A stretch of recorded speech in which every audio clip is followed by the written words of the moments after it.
Ladies and gentlemen, welcome back to another episode of the Press Talk Sports Live. I am your host, Jeff Weisinger, sports editor here at the Brentwood Press. Joining me for the first time in a long time, kind of somewhat, asterisk. We're not going to talk about last time we tried to record. The one and only, the Madden 22 national champion, the soon-to-be first esports Hall of Famer in the LUHSD Athletic Hall of Fame, Juan Cebreiros. Good to have you back, kind of part two. Now that we have the audio issues out the way. The Hall of Fame dinner was last week. Guys, please vote me in. You have, because it's 5 years out, right? Minimum? Despite I'm going to school, I will drive up the day I'm announced. Let me tell you something. And be back for that. Let me tell you something. So you have, 2 years left before you're eligible, right? Because we're in 25, 20, yeah. 5 years? That math checks out, I think. So 27. The math is mathing? Kind of. It was interesting because, I was being at the dinner last Saturday. I saw Gooch's volleyball team got in.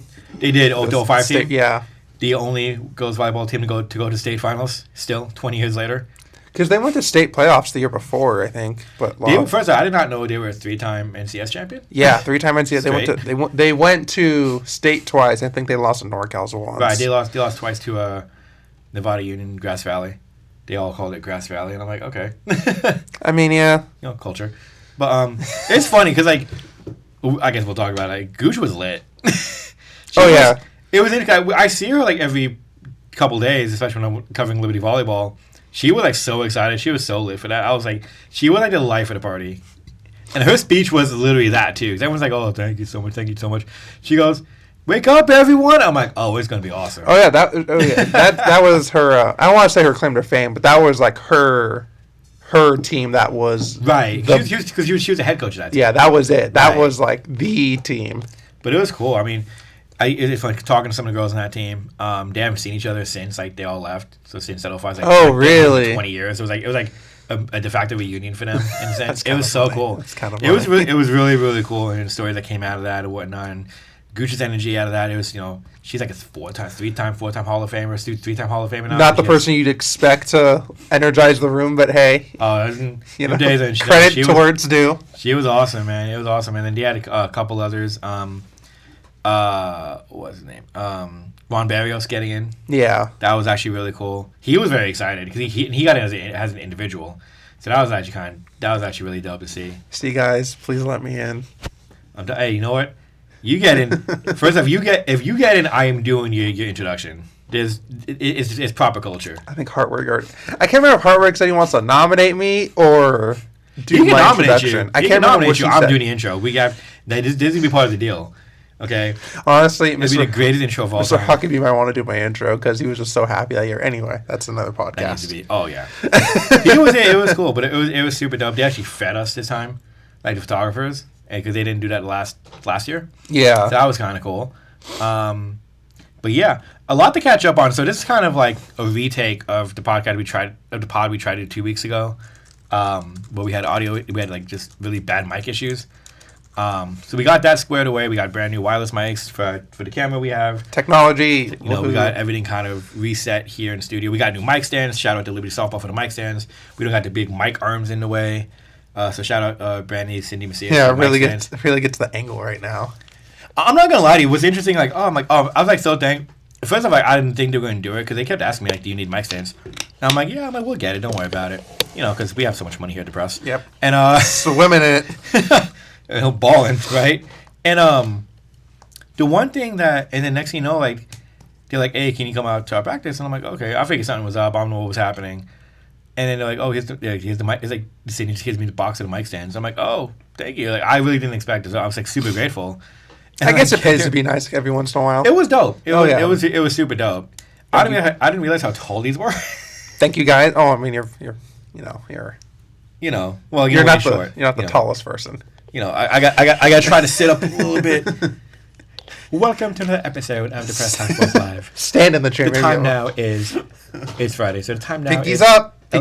Is 11:58 a.m. Didn't you do the Europe tour? You should be accustomed. I did do London. Let me tell you something. You should be accustomed to this. So, quick catching up on everything. I guess the time off we had from the pod was kind of like our de facto spring break after everyone else had their spring break. Oh yeah, I forgot. Yeah. When you think about it, that's pretty much what it was, right? I was like, you said our de facto spring break. Where did I go? Oh yeah, that's right.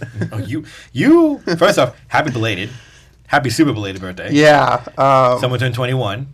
How much? I asked you this then. I'm gonna ask you this now. If you can look back. How much? Okay, I remember a lot. I did not get. What's the correct terminology for a pod? I did not get hammered. For a pod? I did not get hammered or wasted. You didn't get chocolate wasted? No, but it was definitely got a little silly. Definitely got a little bit of the giggle. Look, listen.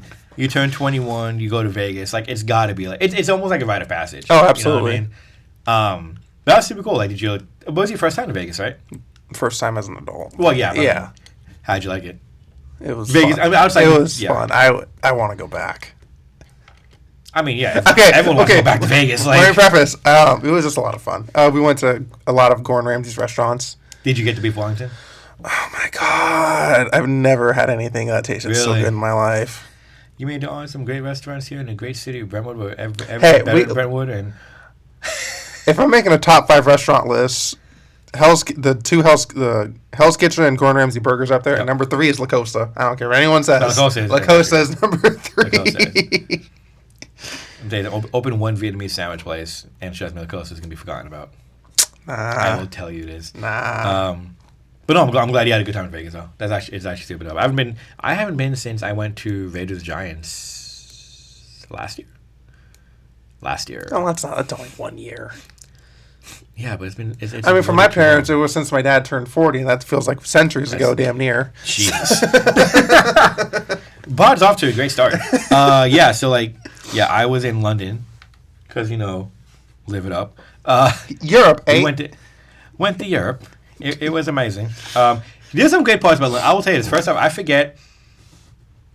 It's a thing in London, in England in general, how Indian it is. Like people forget about that because it's dumb. I didn't think of it. And I got a friend of mine who lived in London. He went to school at Oxford for a couple. That he did his master's or something in Oxford, he loved it. But he told me how Indian he got, and so we land, and it's like the first thing he heard was the Indian accent on United, and I was like cultured, and I totally forgot about it. Nothing says London more than that. It does. No, shoot, sorry. But then the first thing we finally get into the Uber. First off, getting into a car with a steering wheels on the right side that's gotta be trippy so weird. That's got to be trippy as hell. We were turning how when we do wide right turns. Yeah. It was when you do right turn. It feels like you're about to go into oncoming traffic. God. I was like, what is happening? Because they drive on the opposite side of the road too, right? Yeah, that's weird. So they drive opposite side of the road. They're weird out there. I'm just joking. Or hear me out. We're the weird ones. No, because a lot of Latin American countries and Asian countries drive on the right side of the road. Yeah, but I mean, first off, Asians have the worst identity crisis ever because they all want to be like Americans. Second one, Latin Americans, they just follow what we did. Okay, let's be real. This is what happened. This is off to a great start. But no, London was absolutely awesome. I will say that driving on the wrong side, quote unquote, was really something. That's really tricky. Had to adjust, especially when walking, because here when you cross the street, it's left. You look left, right, left. Yeah. There were times I did that, and I nearly got hit by a car coming the other way. Because culture. Because culture. I was like, but it's actually. I can imagine people on the sidewalk going, "Look, laugh at the American, almost get hit." Look at this, Yankee. Won the war, did you? First off, we didn't win. Let me tell you something. We won a battle in 1776. They won the war. When I tell you how expensive London was after conversion, child. That's the that's the. I was happy to come home. I was happy to come home and be able to grab Starbucks for a day on the way back to the office. My first day back at the office. That's fair. But on the street when you cross, it literally gives you directions. Look right, look left. Because it's probably literally said that. Yeah, because they're like, okay, this is becoming an epidemic. I'm telling you, I can only imagine. They have a PSA of people driving safe and a documentary on someone who got into an accident, and they were saying they had I think for the country they had 2,000 deadly accidents in 2023 or something like that. Now, did you drive or no? Oh hell no. Oh, okay, because I'm wondering. No, I wasn't I don't even think London. You can. You have to get your own license out there, maybe. No, I don't know. I don't know how it works internationally. If I went to another state, it wouldn't be an issue. If I went to Canada, it really wouldn't be an issue. Wouldn't be as much of an issue. But because their driving laws are so because different. Everything's kind of different there, yeah. And London's congested. My wife Jazz and I, we had this in the Philippines where like there's some turns like no street signs and like how there's no accidents is absolutely crazy to me because like here would be accidents left and right. Oh, it's like in India. You know, they just drive through the controlled Philippines chaos. no different, right? Yeah. And so in London, everything's just so. Like being from New York and spending a lot of time in Manhattan and in Manhattan Island, like everything's so congested. Yeah. And so like when you go to London, it's like that but on crack. Like one-way streets and two-way streets. You don't know how everyone's kind of moving. You got bikers in the way. A lot of people. But they're just used to it. They are and that's the great. Like, and out here, there's only just a few like San Francisco, L.A., New York. But even San Francisco, like when I like back in the day, before years, this feels like a lifetime ago at this point. But when I used to do back in my day, when I used to do Lyft before anything pre-pandemic is pretty much like the prehistoric ages, right? Yeah. When I used to drive Lyft, and so I would drive a lot in that stuff because that's where a lot of the business was, right? And even then, like the roads, they weren't as narrow compared to New York in general, but they were. I mean, it was the roads are really narrow now because they added a bus only lane. First off, they add every lane except one for cars. Like, make that make sense. Like, they close off Market Street. I'm like, really? You close off your main road to traffic? Seriously? Hey, the amount of time that they got in accidents because of idiots on Market Street. Anyways, but London was dope. I will say, Big Ben, not that big. Size doesn't matter. Let me tell you something. I told Jazz we caught Big Ben on a cold day. London Bridge didn't fall. Childhood ruined. And then there's a place called Harrods. Let me tell you about this. If you ever go to London, and make sure you have money to burn first off. But if you ever go to London, if you get fish and chips, you got to get it from a pub. We went to the Pride of Paddington. We went to this one restaurant in Notting Hill, and it was okay. But then we went to this pub near Paddington Station called the Pride of Paddington. Oh, yeah. Local corner pub, right? They know to get tourists because Paddington and the movie and people go to see the statue. Jazz and I definitely did that. Fitting. Oh, dude, she bought me a stuffed Paddington. Yeah. It was lit. It stands next to my PC. It stands and kind of does the Michael Jackson lean because I can't get the feet straight, so it just kind of balances. I know. I'm like, great. I have a penguin on my desk. I know exactly the pain. Yep. And so, like, went to Pride of Paddington, got fish and chips. It's literally one big fried fish and what we call fries. They call it chips. It's interesting because like we went as a family and we had to explain. They speak English, but like it's almost like you're translating stuff. Yeah. Because like the way they call different things, like for fries they call chips they call crisps. And then like it's just a lot of little things like that. It's because it's like it's like old English they speak. Kind of. It's the Queen's English essentially, right? They forgot the Queen died. English needs to evolve. It's a good thing I didn't say what I just wanted to say. Anyway. No, it's okay. The Queen died, but also she killed Diana, so what goes around. Well, let's take a turn. But yeah, we should do a conspiracy. It was awesome. We should do a conspiracy podcast. The press talks conspiracies. God, that totally will go off the rails. On this episode, Princess Diana. I will say though, last night, so we did a contest for Cirque du Soleil Echo. So we did a ticket raffle at the press for Cirque du Soleil Echo in San Jose. So we had some people win it. So Jazz and I got to go.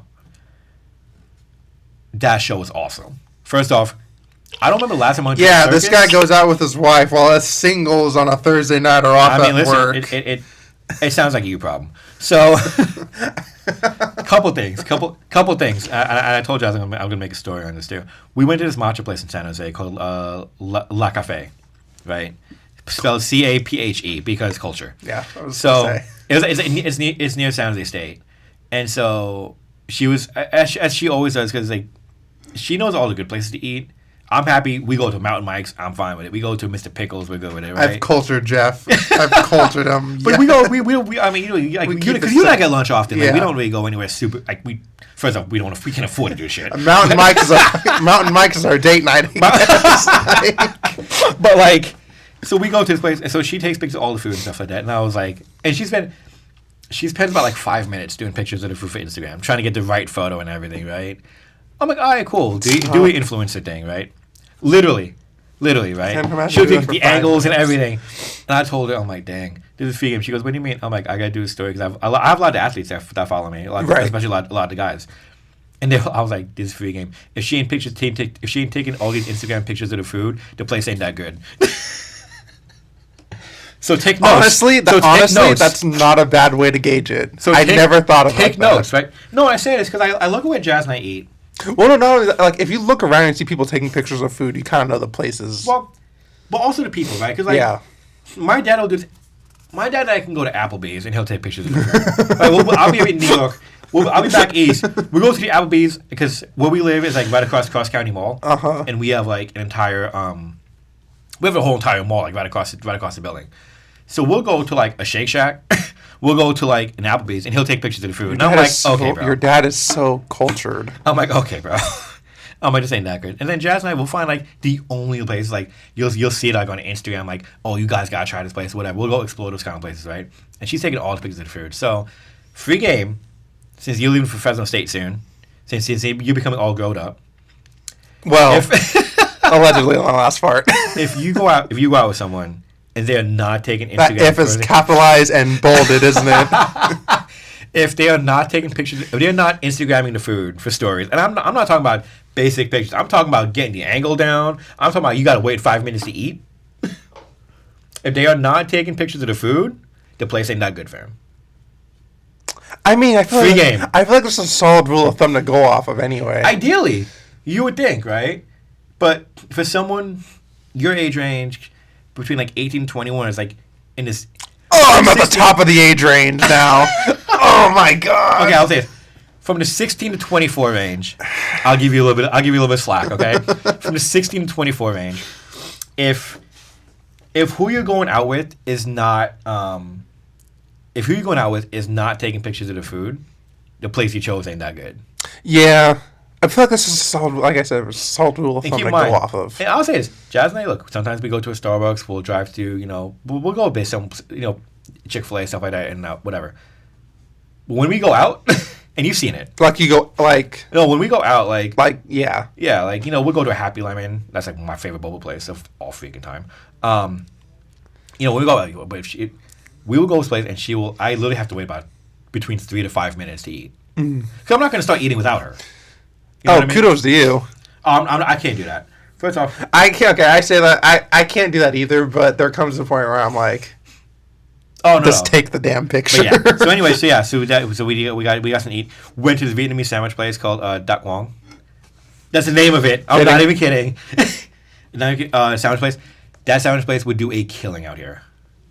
Not even kidding. We need a Vietnamese sandwich place in Brentwood. I will say this right now. On that note, I guess we should start talking sports. So yeah, we probably should. But yeah, Cirque du Soleil, to all the raffle winners who got the tickets, like, you were in for one hell of a treat. It was an absolutely awesome show. The water was like $8. I am reusing the bottle from the water because culture. It is actually in a tent. Is that made of glass? This is made of metal. It's aluminum. Environment. Yes. Actually, the logo is gold, so I'm gonna say this is a 14 karat gold bottle. But yeah, so honestly, you guys are in for a hell of a treat. The show is awesome. It is good to be back. We have a lot to catch up on. Yes. A ton to catch up on. And what a better way to start than just rambling about 20 minutes in our lives. Hey, you know what? We have a lot. We had a lot to catch up on to begin with. That is true. So volleyball ended last night. Final match of the season, Heritage Liberty. It's very interesting. That matchup was very interesting just because of what happened the first time around. Heritage, yeah. Right. Heritage beat Liberty at Heritage's place in 5. Right. Back in what felt like centuries ago. April 8th. April 8th. April 8th. What was it? Yeah. Or the 9th. One of the two. It was around my birthday. And then Liberty had made some comments that they were kind of going to storm through Bevo, which granted they did. Minus for the most one night. For the most part, they kind of did that. And I feel like last night was kind of a statement. And even Coach Bustamante said, we wanted to win the way we did to kind of prove that we deserve to be on top alone. Because I think if they lost and Deer Valley won, it would have been it would have been some sort of co-championship. Last night? Yeah. So because Deer Valley was a game back, right? And that Deer Valley beat Frio. I think. Well, so when I was at the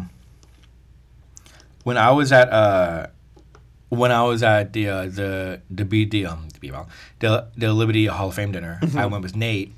So Nate let me know when Liberty beat Deer Valley a couple nights ago. That's actually when they won B-Rel. Well, they clinched a share of it. No, they clinched it because they already swept the season series from Deer Valley. So even if Liberty would have lose to Heritage last night, and Heritage would sweep technically Liberty would still have, because Heritage has 3 losses in league. Some tiebreaker rules. Liberty would still be the league champ. Yeah. Outright. So they actually won it already. No one knew. Which makes it entirely, after Deer Valley, nobody knew they won B Valley. Because I wonder if they changed, because remember last year Liberty and Heritage shared the title.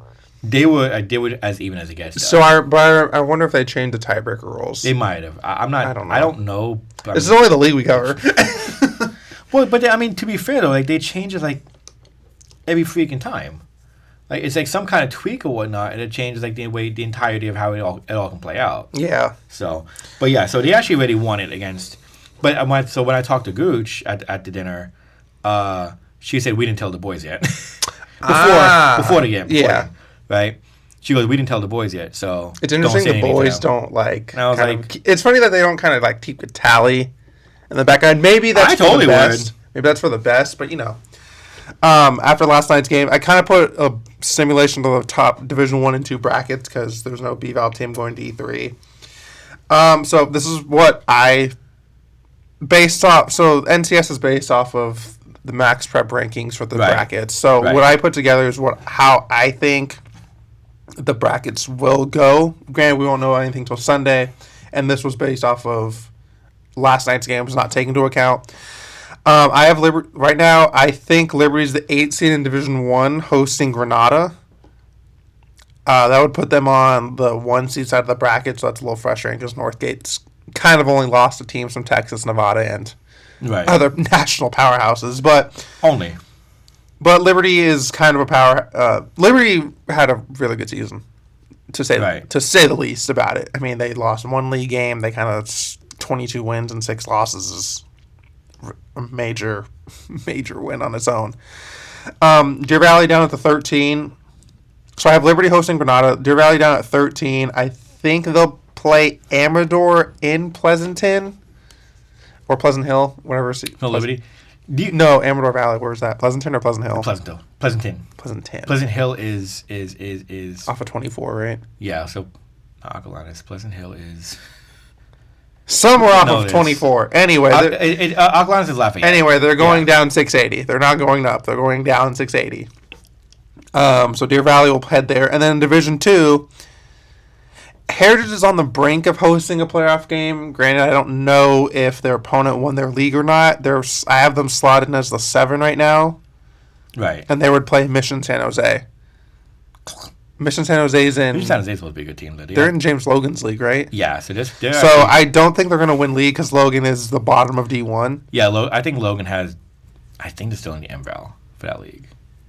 I want to say... Did they change league for sports? They may. Okay. I forget exactly how it was changed that much since. I know with football, it changed. Obviously. But as of right now, I remember handing it after the game, said maybe American Canyon. I don't know how last night's games impact the standings, but I think they're going to play Mission San Jose. I think these are good matchups for everyone. Deer Valley obviously has the toughest matchup. Amador Valley is consistently a top 5 seed in playoffs every year. So I don't know. That team is good. Don't get me wrong, they're phenomenally talented. We'll see if they can, pull off an upset. But Liberty and Heritage definitely have opportunities to go on deep playoff runs. It'll be interesting to see how those two handle them on their own. Heritage kind of coming off of a sweep, and Liberty, I don't think, could be at a better high than they are right now, honestly, especially after the way they beat Heritage last night. What's interesting with this Liberty team, I think, from watching them from last year going into this season, and how they kind of handled everything this season. This is a much more mature team than they really were a year ago. And they were talented last year. Don't get me wrong. They're talented and they're young still. They were talented. They have a lot of juniors and sophomores. This is a team that was young last year. They were talented last year. They get all the way to the NCS semifinals at Clayton at Castro Valley. Yeah. Their logo's not on Max Preps anymore. They change it? I think it's because of the Trojan. I don't know. We're canceling the Trojans now? I don't know. I didn't know. I just saw a big C and I'm like, what is this? Anyway, but yeah, Liberty and Heritage have really had some good years. This is kind of a step back year for Heritage. Heritage had. It's surprising though that it was like that though. No, I didn't think it was going to be. They graduated 10 seniors last year. I hear excuses. I mean, when you graduate 10 seniors, it's kind of hard. But they were also in their own right. They were also a good team. Like this wasn't a bad. This year. Oh no, they weren't bad. They're just young and inexperienced. There's only a handful of seniors. There's not. There's a lot of talented sophomores on this team. I will say that. There's a lot of young talent on this team. It's just they're kind of caught in between wanting to compete, but also too young and needing development. Right. Granted, I think every varsity head coach would kill for the sophomore superstar that carries them to state for the next 3 years. I mean, I think every coach would kill for that. That's just, but how likely is it you come across that consistently? Not often. And Heritage's core from last year's team. They'd been playing on varsity the last 3 years. Right. So it was kind of a shift in not culture, but a shift in just a team dynamic overall. Right. So they're not a bad team. They've been good teams. They came back reverse swept Granada. They beat Livermore in 5. The Granada reverse sweep was really that surprised both of us. Yeah, Granada's up in D1. Livermore's up in D1. But they have had some unconventional performances and losses. They lost in 5 to Pittsburgh. Last night they didn't. But that Pittsburgh team, they were okay.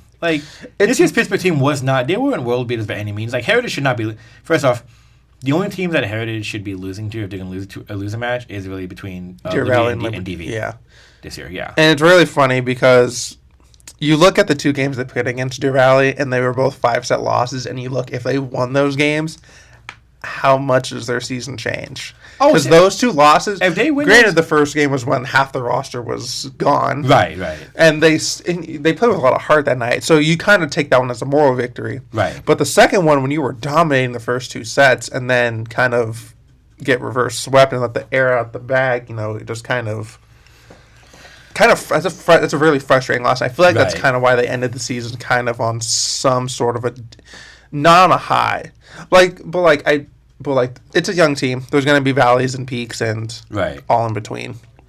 And for Liberty, first of congrats on last year having shared a title with Heritage. A lot of the guys were not really thrilled about that. So for them to get the outright, the following year is really outright. You're going to get a home game because you won league.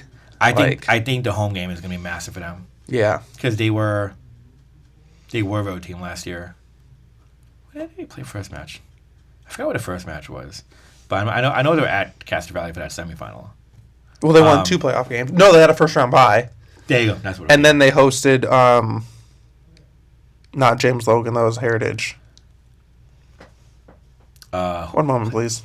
Yeah, we are so prepared on this. Anyway, well, you can say something. No, but this Liberty team, watching them all season, especially coming off the run they had last year, you saw so much growth with this team.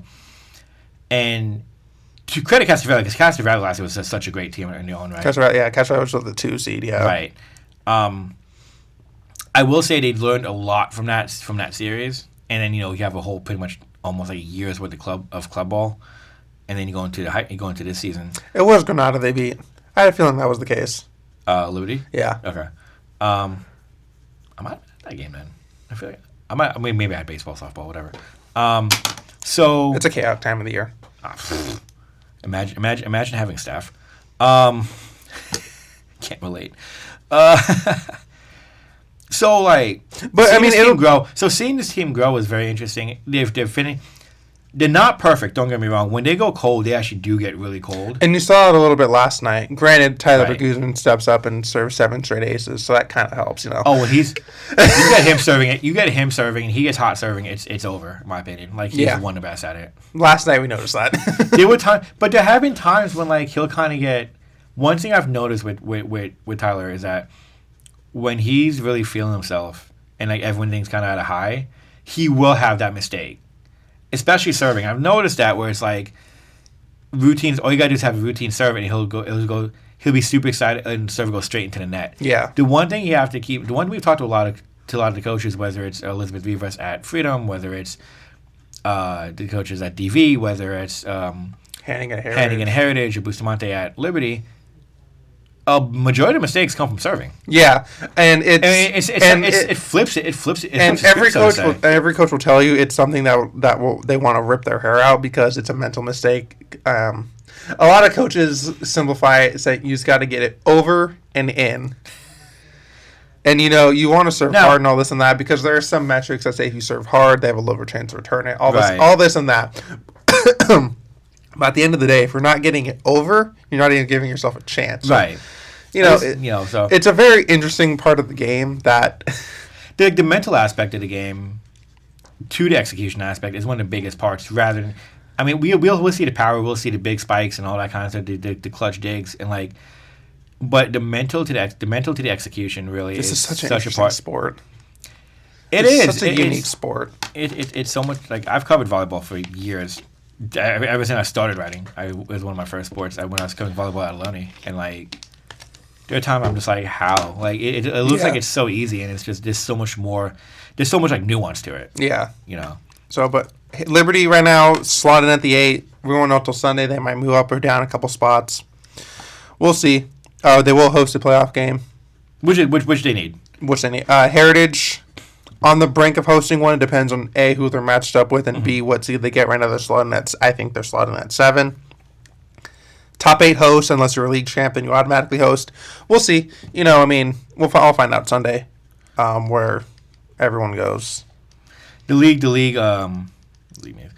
seeding meeting is gonna be very interesting because now with the new playoff format, what. And boys volleyball is only 4 brackets. I didn't know that. It's only 4. Yeah, only divisions 1 through 4. I saw that last night on the. Which is but that's. I feel like that's bigger than what it was last year, right? Still, no. No, that was 6. Was it still 6? I can't remember. Yeah, teams doing the playoff cameo. Like, all right, see you later. Yep. Doing the one and done playoff cameo. It's gonna be interesting to see what happens with both teams. I got a feeling Heritage will end up being on the road. Yeah, I feel like they're still gonna be talking about this. I feel like Liberty and Heritage are both in spots to win a game, to win at least a playoff game. It just depends on what side of the bracket Liberty gets put on. If they're put on the Northgate side of the bracket, it's Obviously, they're going to go into the game with a lot of confidence. Right. But against a team that's 35-3. Northgate is. And the team that's only 35-3 and that has lost. I think Northgate might be a favorite to win NCS. Oh, they're only 35-3. Their 3 losses kind of kill them. Yeah, their 3 losses to a school in Texas, Nevada, and Southern California. I mean, who loses in Texas? Imagine losing those conservatives. Funny enough, the school was called Cornerstone Christian. Is that who they lost to? From Texas. The school was. Is that who they lost to, though? Yeah. Yeah, that's actually a good program. I'm not going to lie. So. That's a good program. But we'll see. On to. I can't say anything about. Yeah. But I mean. So my thing is, like, what is the mindset going in if you go into a match? If you get a match paired up with the Northgate, like, what do you say to it? I mean. Obviously, you're going to take it one match at a time. Right. I think Liberty has a good mindset going into it. And, they kind of feed off the underdog stuff. Well, there's that. And I think there's a lot, for me, what I've noticed with Liberty this year, for me, there's a lot of just, like, they want to make up for what last year was supposed to be, right? Yeah. They got hot, and then Castro Valley just totally cooled them off, like, really immediately. I mean, they had moments where it looked like they may come back into it, but I feel like they really learned from that. This is a much more experienced team. Tyler de Guzman being a senior, he's learned from that one. It's a very good team. It's just unfortunate who's at the top of the bracket right now. Liberty. Northgate's 1 and Foothills 2, Moreau's 3, and Amador's 4. I mean, those programs. I just wouldn't sleep on, honestly. 2 or 3 of those programs were behind Liberty and Heritage last year in seeding, and now they've made the jump up. So, it's going to be interesting. The seedings, I'm just really curious who Liberty pairs up with. Because I feel like if they can get past that first round, they'll do something with that momentum. If they get Granada, I feel like that game could go either way. Because I think they lost to Granada this year in a tournament, but then they beat him in a match. But tournaments are, you and I talked about this. Tournaments are weird because they're best of 3. It's quick. It's a best of 3. You kind of just run through it. Yeah. Rather than having and you're playing 5-match and set. You're playing game after game after game. Right. So it's different. We'll see. We'll see what I'm very. Sunday's going to be really interesting as far as the seedings go. Yeah. And what that's going to look like. And we got our travel plans for that, obviously. On to, you want to do baseball or softball next? I guess we'll go to let's go to baseball first because things got really interesting. To say the least, yeah. Let's say the least. So there's been a lot of we'll start with Liberty because I feel we can transition. Well, so let's give some context. So entering this past week, the league was kind of pitched to lose. Or entering league play, we should say. Entering league play was kind of pitched to lose. They were ranked top 10.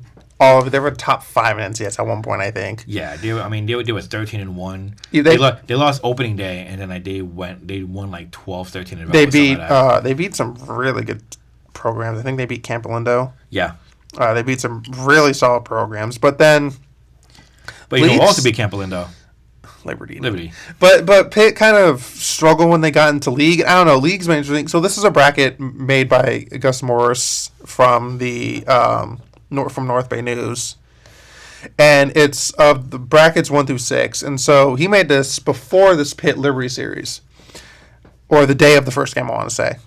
So Pitt would have been slotted at 10 in D1, Heritage 13 in D1, Liberty at 14 in D2. Freedom at 4 in D3, and then Antioch and Deer Valley exist. Right, Antioch and Deer Valley, understands. Yeah, but with Pitt's kind of taken a fall. Liberty's kind of gone on a league surge. They're the only undefeated team in league still. And it's crazy because when you look at when you look at what Pitt was entering league, you thought, okay, Pitt they may be going on that kind of run, like a Pitt football run, so to say. If I just didn't run through everyone. You really thought it because they just didn't lose other than opening day. But they were blowing teams out. They were winning by solid margins. This was a team pitching was on point. You really thought this would be it.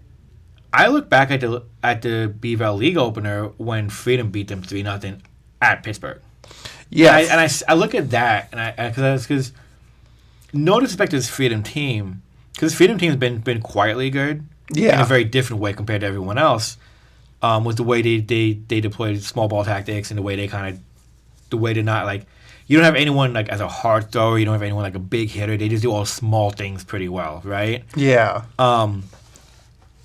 So when you beat a Pittsburgh team that won 14 in a row, when you shut them out at their house, right? Yeah, it's big. It says something. So there's been a lot of movement in the standings. Go on. I'll get to Liberty in a second. Pitt's about the 10 spot still. Granted, this is standings. This is standings from the day of May 1st. So this is before yesterday's game. Yeah. So entering yesterday's games. Pitt's 11 in NCS, so 10 in Division 1 because there's a lower division team pushing everyone up. Heritage is 11 in Division 1. Pitt is above Heritage? Yes. Strength of schedule. Slightly. Didn't Heritage... That's interesting because Heritage beat the brakes off Pittsburgh. 1-0 shutout. And then they split the... And then a 19-4 blowout. They split the... You know what? It's max. And then Liberty... Liberty's down at 25. I believe that'll put them Novato D2. D2 right. 16. What is that? 9. 9. They're 9 seed. Middle of D2. But if they win B-Val, then that would bump them up. If they win B-Val, they'll get an automatic home game. Granted, a lot can happen. Right. There's still 4 games to go for each school. Right. So a lot can happen. I think the biggest thing is Liberty's surge. They're now 25. They're looking at And entering on April 28th, they were 14th in D2. Now you're looking at 8, 9. Where you're trailing teams like Campolindo that you have the head-to-head over. Although Max Preps doesn't take that into account. Emerald Valley's actually slipping. That's interesting. There's a lot going on. The league meetings for baseball and softball are very fascinating because it's just so much what Max to... And it just kind of goes to the issue with Max Preps, in my opinion. Yeah. Because when you look at these Max Preps rankings, it's Liberty beat Campolindo, Heritage split with Pittsburgh. So that one I can see a little bit more. But when you're looking at Liberty beating Campolindo's 11-8, Liberty's 12-6, 1 more loss and 2 less losses. Right. Why is Campolindo ahead of them? I feel like Pittsburgh 15-5 over Pittsburgh 15-5 over 2 wins over Liberty overall, but Liberty swept them. Yeah. So that has to get taken into account. It does, and I feel like that's why NCS Commissioner Cruikshank came out and said they will make changes. Have to. Because I feel like the reliance on max preps is kind of taking the human element out of it. Because well, not only that, but the common sense element out of it. So like we saw this in football. In football and my knee. We saw this in football and basketball where a team had the head-to-head advantage, but was still seated below them, and you're just kind of sitting there palms up like, what the hell? Right. And I feel like because in every other sport, if you have the head-to-head, granted, unless you have a worse record, you're going to have the tiebreaker. Right. Or you're going to have that edge. So I feel like that's what's mostly confusing for everyone right now is just like, what the hell? What was the point of these wins then? Like, well, if you look at it like this, these wins, cool. It got us we bumped up 2 spots in standings. However, we are still behind X, Y, and Z teams, who we've all beaten. Yeah. So the head-to-head has to kind of play a role into this. What's interesting is it feels like this is the year like, oh, the NCS wanted to get lazy. And it's kind of lazy. I wasn't lazy, but they tried to simplify too much and try to get everyone in, and I feel it's kind of backfiring a little bit. I think in ways. I feel like the system works best for football. And first off, you and I have said this with the other sports outside football. You need to have a league tournament. I think every league should have their own league tournament. I think we have one for baseball, softball. I think a league tournament will go a long way in helping balance out these a little bit more. We have one for baseball and softball. So we proposed this last time we tried to record the podcast, which it's now considered lost media. It's now considered. Director's cut. So outside of football, because obviously you're not going to play. Maybe you play the championship game. I don't think they'll allow that though. Right. But for all the other sports, you take the top 4 teams in league, you put them in a 4-team bracket. 1 plays 4, 2 plays 3. Yeah. Winners play a championship game. So then, because BVAL gets 2 bids for playoffs, you're top 2. Yeah, but instead now you have your regular season champ and now your tournament champ. One or the other. So like the regular season champ can get the automatic bid, and then the second one can be that tournament champ. Yeah. It's almost like a last like you're not both being in esports. Yeah, LCQ. It's almost like a last chance qualifier. I think that's a good. It makes the games worth it. It brings a new stakes to league playoff. Granted, these league games all matter. They play 10 of them in most sports for a reason. And honestly, once you go into league, it's pretty much a sprint. Yeah, it's a sprint to the finish line. But I feel like the idea of playing playoff games against kids you kind of grew up with, and there's rivalries already set in stone. Like it just adds to it. It brings another layer of excitement. It's like imagine this: Liberty and Heritage are playing like a first round game. Winner goes to championship, loser season done. Right. Who the hell wouldn't want to go to that? Right. Well, like all those, every Liberty Heritage game sells out the gym, or damn near sells out the gym. We're talking in general. Oh yeah. In general, it sells out. Well, first off, I mean, whenever it's Liberty Heritage, I mean, we've seen in various sports, like the city shows up. Oh, absolutely. One way or the other, right? Absolutely. The city shows up. It'll be a great excitement to have that. I think the BVAL tournament now, as it is, they try to do that, but the problem is I don't know what the stakes are. Baseball and softball, don't touch them. I feel like those work. Those are fine. I feel like those work fine. Granted, it's baseball and softball. I do like the idea of the top 4 instead of all 6. Yeah, I think it puts a little bit more weight into the season because if you don't make the league tournament, you're not going to playoffs. Like if you do top 6, you can kind of do what the if you do top 6, which this is an idea I'm not opposed to, but you can do what the WCC does, where like 6 plays 5, winner of that plays 4, winner of that plays 3, winner of that plays 2, and so on and so forth. Yeah. So one has the automatic bye pretty much to the final. Pretty much. It kind of gives. I like the 4-team bracket more. I like the 4-team bracket. It's quicker. You're not doing series. You're doing like one game, one and done, right? This is 2 days. So right. I thought about this a little more since we recorded. So like you know how games are Tuesday, Thursday. Last week of the season, I make the games Monday, Wednesday, and then. Tournament Friday, Saturday? Friday, Saturday, or Thursday, Friday. One of the 2. Thursday, Friday, Saturday. Because if you do Monday, Wednesday, have that one day in between to kind of keep that kind of flow. Yeah.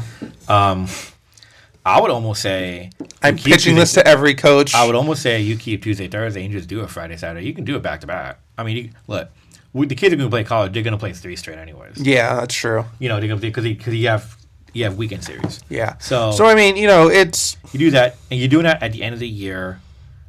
It's an idea. Obviously, I think it's a great one. They should allow us at NCS meetings. It's an idea. I think it's a great one. Not only because I came up, particularly because I came up with it. Here's my thing, but it just adds stakes to these games. Here's the crazy part, right? So you had the B-Ball tournament. Let's go to standings as of right now, right? As of Friday, May 2nd, right? At 12:30.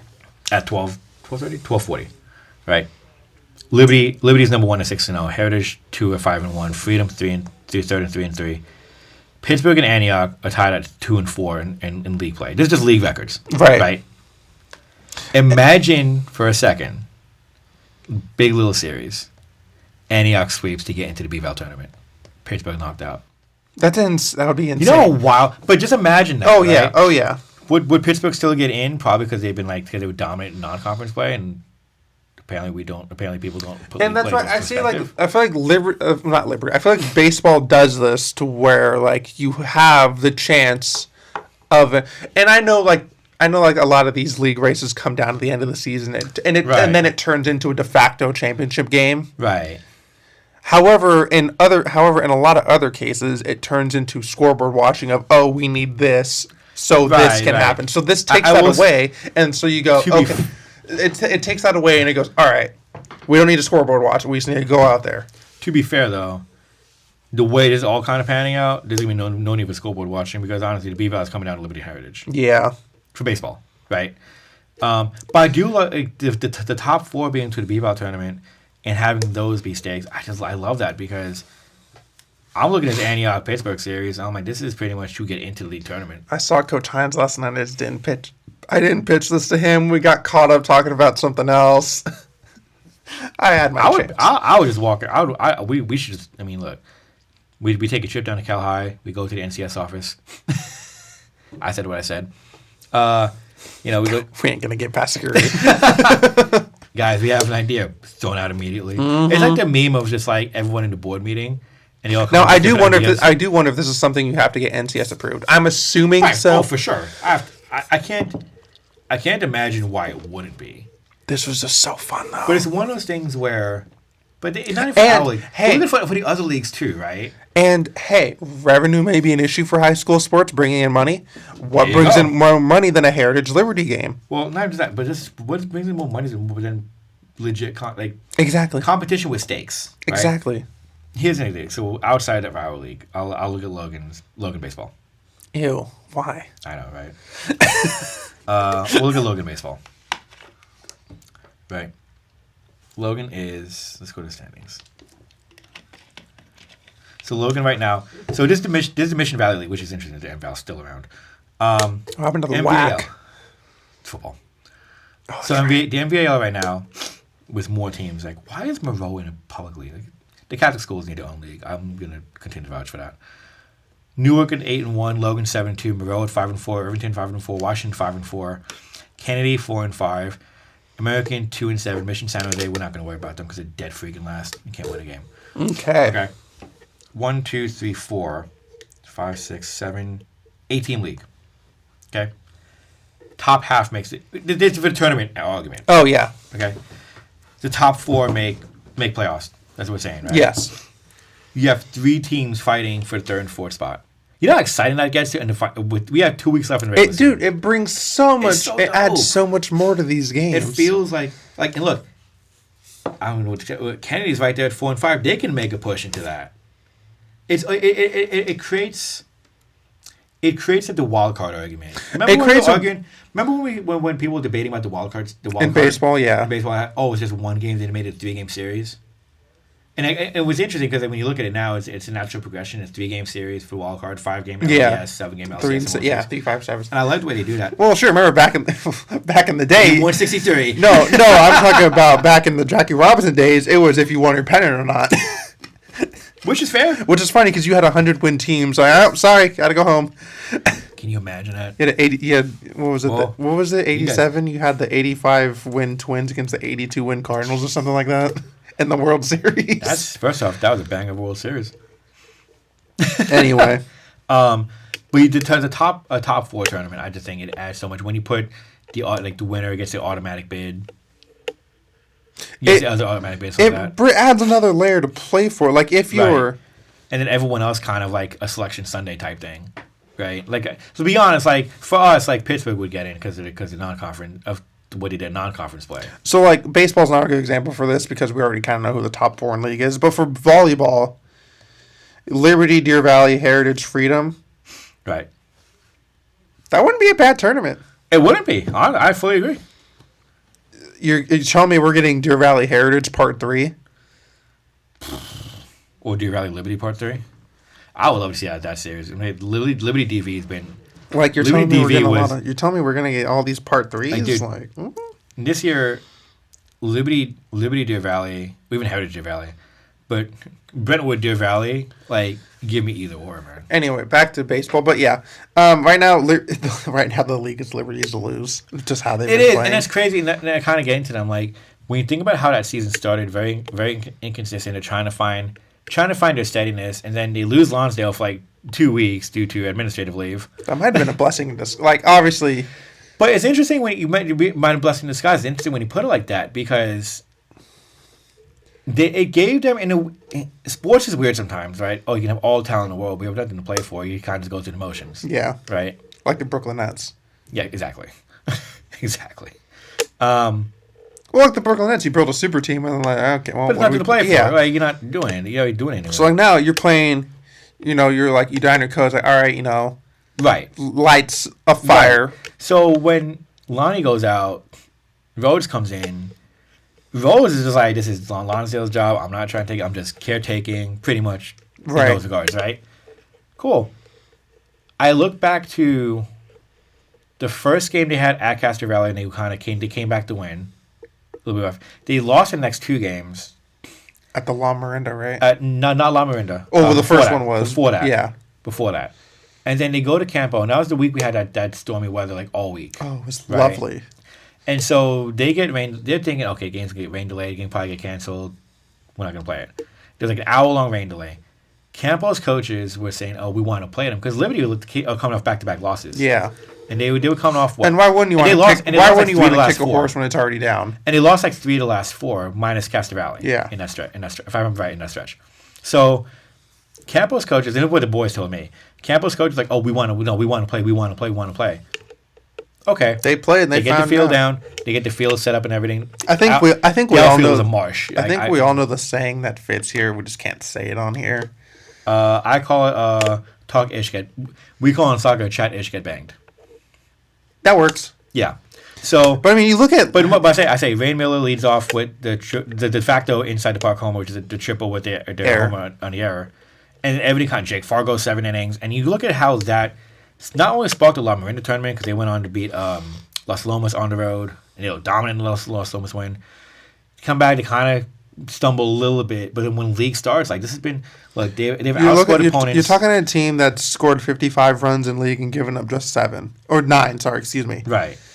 Grant Heritage has scored 16 and given up to 7, but I mean that kind of shows. But keep in mind though, you said how many runs does Liberty have? 55. 30 of those. Is that right? Can I do math? 33 of those against Antioch. Antioch's not that. To be fair, Antioch's not great of a team. Deer Valley forfeited one of those games. So you got the 7 of those runs are kind of asterisk, right? Yeah. You win the first game 9-0, which sure. The big one for me. Look, you lose 13-4 at Granada. Granada's like state ranked. Okay, they were in that game for 5 innings. They led 3-0. Yeah, they were in that game. And then pretty much Granada became Granada. But you come back, the big one for me is not just sweeping Pittsburgh, but allowing no more than a run in each of those 2 games. Yeah, you. Because I think that and Pittsburgh's pitching was really what was dominating that team, and you kind of beat them at their own game, right? Which is 2-1 against Pitt, like 2-1 at Pitt is wild because Heritage lost 1-0 at Pitt, so that's a pitcher's duel. And then 4-1 against Pitt at home. That's a big win at home, especially. You look at that momentum. You take that going to the Freedom Series, and keep in mind, we talk about Freedom. Freedom is, to me, is an absolute sleeper in this league. Oh, absolutely. Right? Freedom. You could not count. All the eyes can be in Liberty Heritage. Freedom can come out of top rope out of nowhere. Freedom took a game. Off of Pitt. They can easily win this tournament. They can easily win this league if And Freedom has that confidence coming off of that win from Pitt. If Freedom plays good baseball the rest of the year, they're in the mix for winning league. Freedom could be the weird. Freedom is the weird sleeper. I know Heritage swept them. Yes, I know Heritage swept them. So there's kind of that, but also this Heritage team should be sweeping Freedom. Yeah. To be fair, right? Freedom splits the series against Liberty. It's still Liberty's to lose, but it adds a whole. But it throws a wrench in. But you're finally giving a Liberty a loss. Like you're finally the team that gives them a loss. Now let's see how they react. And Freedom's done that. At Pitt. They finally gave Pittsburgh the loss. And you know, look what they've done. Right. So I mean, it's very interesting. There's obviously, a lot of aspects to it. Obviously, this league will be decided over the next 2 weeks of the season. My money, the Liberty Heritage Series is gonna. That's gonna be a banger series. It's gonna feed families probably. 10-inning classics. But we're playing. It's like what happened? Darkness Rule. What inning was it? 15th. 15. Yeah, they called back some of the JVs out of nowhere just to kind of fill arms. Just waiting for someone to send something down the left field line, and the runner from first goes first to home. I don't know. All you see is Can we call the shot heard around Balfour? But I mean, you know. And to be fair, right now, look, for as good as Liberty's been, Heritage has really been. They've really found their bats the last couple of games. So that's why I'm saying you look at these playoff standings and you think Liberty's 14 in D2, Heritage and Pitt are bottom half of D1, and then Freedom's the only one at top of D3. You know, you look at that and it's like this can all change. Oh, by far. This Liberty probably goes up somewhere around 8. I don't know how far they climb, but somewhere around 8. My thing is, if you look at the Liberty Pittsburgh series, I think that's got to take Pittsburgh down. Like I get where Pittsburgh did their thing in non-conference play, in non-league. But if you get swept by a league opponent, for example, in this case, you get swept by Liberty, and Liberty is still a D2 team. I get the overall record, but you have to put that into consideration. League is really where you got to take care of business at the end of the day. I agree. The one thing Pittsburgh has not done, and this is not to say they're a bad team, it's the same, but the one thing to say they have not done, they have not gotten it done in league. It's the same thing in conference play in college sports. You know, what was it? Oklahoma this past year was 3-1 or 4-0 against non-conference opponents, and they hit conference play and just won one game. Granted, with college football. Yeah. Granted, the one was against Alabama, but still, you win only one game in conference. Like these games really decide how your playoff. Where you're going to go in playoffs. I get strength of schedule and who you're playing and beating all these other teams. This and that and other. I think people are going to look at Campo win. That only gets you so far. But you know what? But who else beat Campo? Liberty. Yeah. So I mean, at the end of the day, to me that becomes a moot point. At the end of the day, if you can't beat your conference or your league, that's going to knock you. Here's the thing: if you was that good in non-league, there should be no reason you don't. I get league is tougher. Yeah, it should be. It should be ideally, but like unless you're traveling across the country and playing Atlantic Coast teams. I mean, culture, you know. Yeah. Like you should be able to take your league, and I feel like Pittsburgh being ranked higher. The overall record may say different. I can understand that to an extent, but you look at Liberty. I'm like, Liberty swept Pittsburgh. Was it handily? No, but they swept them. And they swept them at their own game. Right, and so it's kind of like you got to put that in consideration. Like maybe bumping Liberty a little bit higher, have the two closer together. Even if you put Pittsburgh a bit higher, you can make the case. You make the argument, well, they had a better overall record. Yeah. But the sweep should put that. It's really weird. I think with baseball, I know there's like a rule in the seedings where it's like they cannot change teams from brackets, but they can change teams within brackets. Right. So I think that you're going to see that in baseball mostly. It's like, okay, that selection Sunday is going to be wild. I don't know. Yeah. That meeting is going to be a war room. Softball's pretty simple to talk about, right? I mean, it's just Liberty's league to lose. I will say, but you know what? Here's the crazy part about this, and I was thinking about this this morning. You know, first off, Liberty softball just destroyed Pitt. Like it's not even remotely top 100 close. In the state. Jesus. Last time we tried to record this podcast, they were just coming off the win against Archbishop Mitty at the Livermore Stampede. Yeah. Thank you. And then they lost the next two games to Whitney and Casa Grande. Granted, the Whitney and Casa Grande losses, back-to-back games on the same day, at the same time. Liberty does this where they'll get hot for a while and have one one thing go wrong. They have like one niche, Yeah. one chink in the armor, right? I'll get something for that one. But look, here's the crazy part: they've only played 3 league games out of a possible 6, which is, I'm assuming, a little frustrating. Yeah. So Antioch forfeits because of ineligibility. Although they recruited girls, so they're finishing their season. So they're just trying to ride the wave. Don't even want to know the metrics of that. Deer Valley, they beat Deer Valley 17-1. Then Deer Valley gets sick for Thursday's game, so they forfeit that one. You know, you have a makeup game or just we need a game at Monterey Trail the next day in Tracy, right? You win 8-0. You go to Pittsburgh. I mean, those games weren't even remotely close. You beat the brakes off. You hit the seams off the ball. What's crazy about this? Does the softball have seams? Yes, it's a bigger baseball. You hit the seams off the softball. But the crazy part, what's interesting about Pitt softball, their field is super nice. Oh, I know. It's very nice. It's very tucked away. I think they renovated which is great. All of the athletic facilities. Which is great. Recently. And the soundtrack at Pittsburgh, the soundtrack they had between innings was absolute fire. Absolute heat. But you're looking at playoffs. So again, this bracket was made by Gus Morris on April 28th. Liz Liberty number 1. They had Liberty at 1.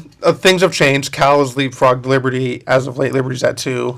Castro Valley 3. I kind of get that, honestly. I do With too. The league, I kind of get that. I get that too. And granted, that's what was going to happen. Like Liberty had to do well at the Livermore. Liberty had to like exceed expectations at the Livermore Stampede if they really wanted to hold on. They really needed to kind of sweep through. Yeah, honestly, and win all 5. But Liberty's in a good spot to have a good seed in NCS. Heritage is 14 in Division 2. And Freedom is free falling, man. I'm telling you something. Freedom is 9 in D3. That sounds right. Freedom 9 or 8. So what's interesting? They're not a bad. They're really not a bad team. They're an interesting team. Freedom. Very much so. Yeah. Freedom's very interesting because they started very slow. Look, they had the coaching staff started super late. They really. I mean, I remember seeing the game at College Park early in the season. I was just kind of like, I don't know. I just didn't really see it. But then when they got in the league, first off, Freedom, if you look at the overall stats, the league is really between Liberty and Freedom. Heritage is in a bit of a free fall right now. They got swept by Freedom, which I didn't really see coming. I thought Heritage would kind of outdo that. But Liberty and Freedom have each scored more than 80 runs and given up less than 10. With that said, just keep in mind, the top half of the league being Liberty, Freedom, Heritage, the bottom half is questionably Antioch, questionably Deer Valley, and Pittsburgh, who's having fun. Are they? Soundtrack's fire. The soundtrack's fire. Yeah. You know? Yeah. But it's just being real, right? So, like, I see the runs for great, don't get me wrong, but, like, nearly for Liberty, nearly half of those runs came against Pitt. Yeah. You didn't play in 3 of the games, so you got to take away like 27 runs because those are 9-0 forfeits. And I feel like that's where. So the numbers are a little bit, to me, and we're not taking anything away from Liberty, don't get me wrong. Yeah. But to me, when you look at the runs for Liberty, when you get 27 you get 27 free runs from forfeits. Right. And then you get another almost like 30, 40, almost 40 against a Pittsburgh team that's just not there. Yeah. So, I mean, you look at the overall, like, the league runs. Granted, they do have some non-league games sprinkled in. Like Berkeley tomorrow. They play Berkeley tomorrow. So I'll be at that game tomorrow morning. And then they've played Monterey Trail between the Valley. You know. But these are non-league, right? So this is really interesting. This is Liberty's to lose. Granted, but it is Liberty's to lose. This Liberty Freedom series is going to be very interesting to determine if Freedom can take a game. That'll be huge. If Freedom splits Liberty first, I remember last time Freedom. No, it was last year. Was the first time Liberty beat Freedom in a while. So that's weird. Okay. We're in uncharted waters here. Well, in a ways we are, because last year it was like Liberty was like running away with it week in, week out. Yeah. Right. You look at it now, it's like I don't know if anyone saw this Freedom team coming up. This is a brand new Freedom team. You don't have Maya Soto. You don't have Matty Evers-Lyles. You don't have brand new coaching staff. Brand new coaching staff that started late. Right, you have a lot of different parts. Granted, like you brought back Jackie Graves into the circle. You have freshman and Riley Moon who shows a lot of promise. You know, you have parts. You still have Yasmin Sanchez, your leadoff hitter, who is an absolute just legit like. It's like watching Ichiro. I'm telling you, it's so fun watching her play. So you still have parts, but you just don't have the explosive. You don't have the power and explosiveness you had the last couple of years, right? Those NCS where they losing at San Ramon Valley, right? In NCS. So to see Freedom, in my opinion, come up the way they have, to me, this Liberty Freedom series is bigger than Liberty Heritage. Yeah, There's nothing against Heritage. But Liberty should sweep Heritage. Yeah, but if Freedom takes a game, a lot of things become interesting. Yeah, right. If Freedom takes a game, and then both teams went out, you have co-league champs. What I want to see out of this. Can you imagine sharing a co-league champ when you ran the league all year, and then you're sharing it with a team with a brand new coaching staff? No offense to the coaching staff, but like. I don't think they would say it, but it would feel like such a step backwards. I think so. No, like a big step. No, it would. Because look, keep in mind. First off, Liberty's on a 16-game league winning streak. Yeah. Right?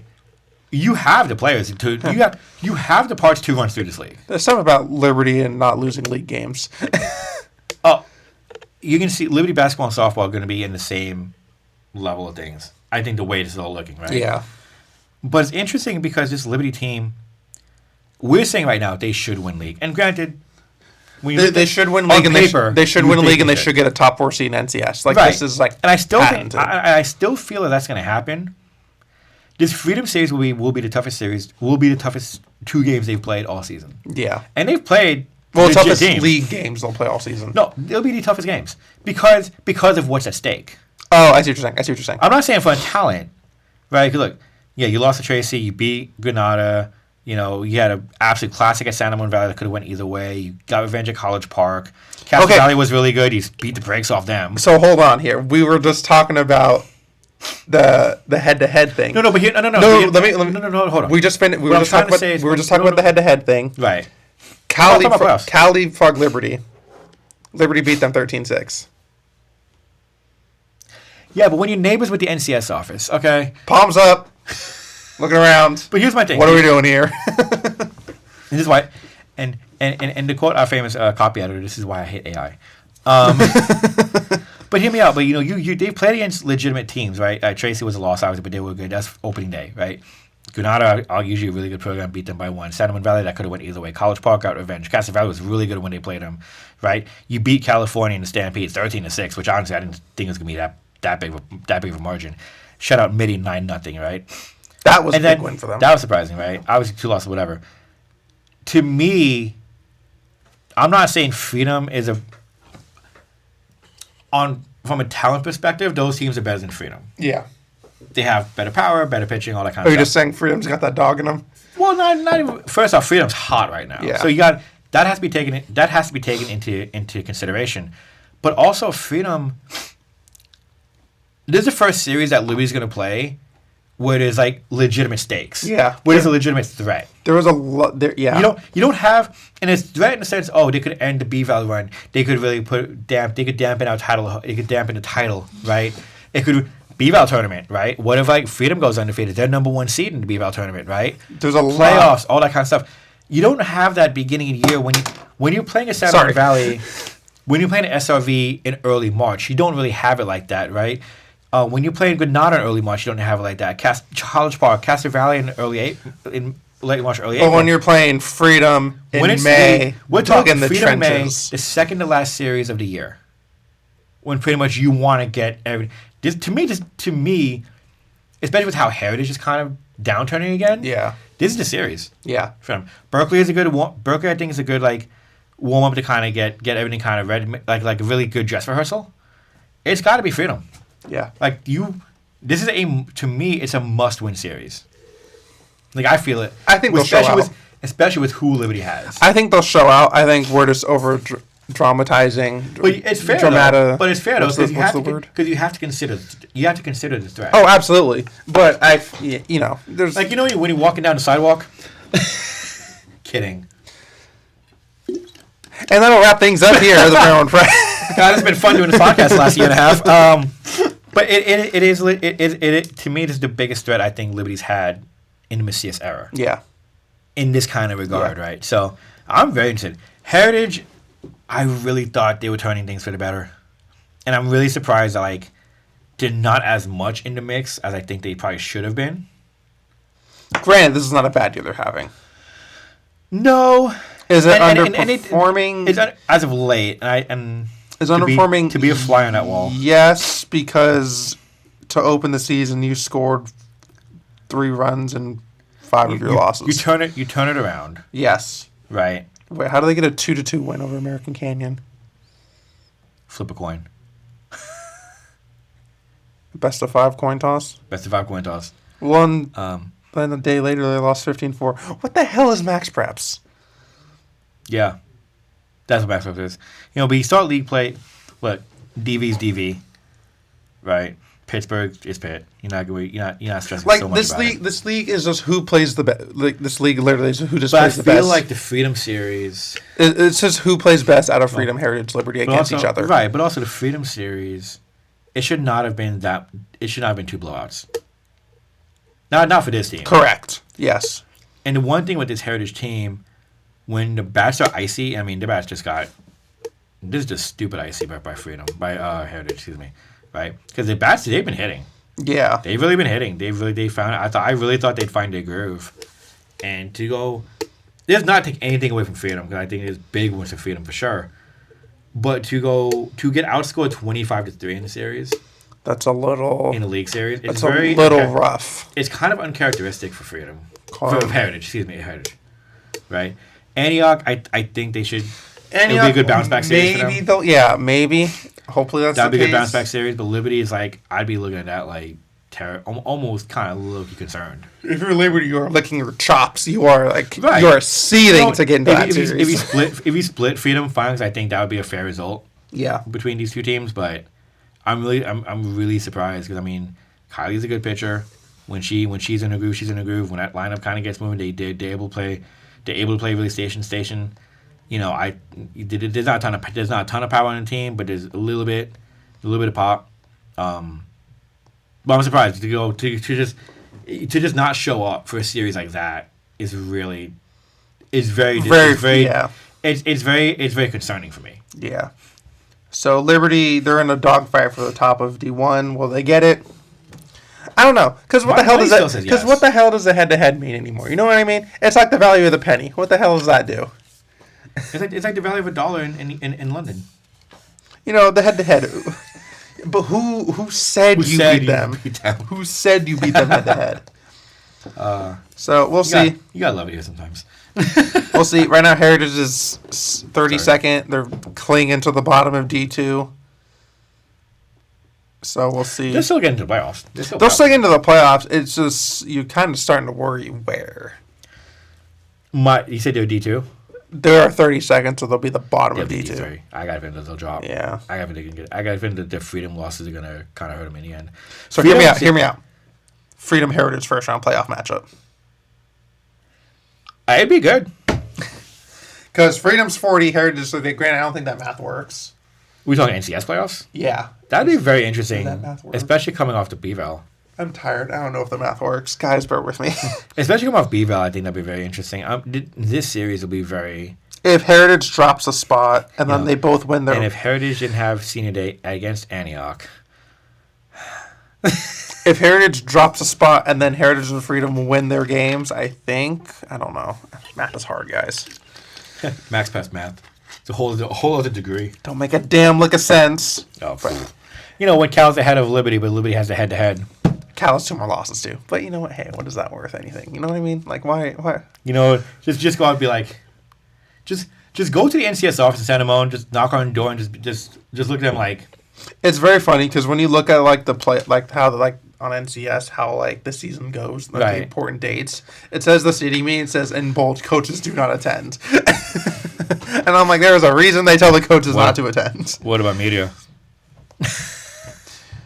They don't include us. We're not even recognized, so there's that. we're not recognized. So yeah, softball is going to be very going down. It's going to be very interesting. To me, the Liberty Freedom series is just massive. We'll see where everything takes us. I don't know. But who says it can take us anywhere? And on that note... This is fun. On that note, ladies and gentlemen, this has been another episode of the Press Talk Sports Live. Each and every week, at least we try to each and every week, bring you best of pending microphone quality, audio, depending on technological functionality. We try to bring you the best of Brentwood sports, best of East County sports between Brentwood, Oakley, occasionally Antioch, and Disco Bay. Don't forget, this podcast is brought to you by the Brentwood Press for as low as $20 a year. You too can keep up with everything happening in the East County area. Go to thepress.net for more and click on subscribe in the upper right-hand corner. For the soon-to-be Hall of Famer, Juan Cebreiros, I am Jeff Weisinger. Thank you so much for joining us, and as always, take care of one another. We will catch you soon. Hopefully, God willing. We'll see if this works again. Take care, y'all. Please end the podcast. Please put the podcast there. I'm keeping it in the pod. Please keep it in.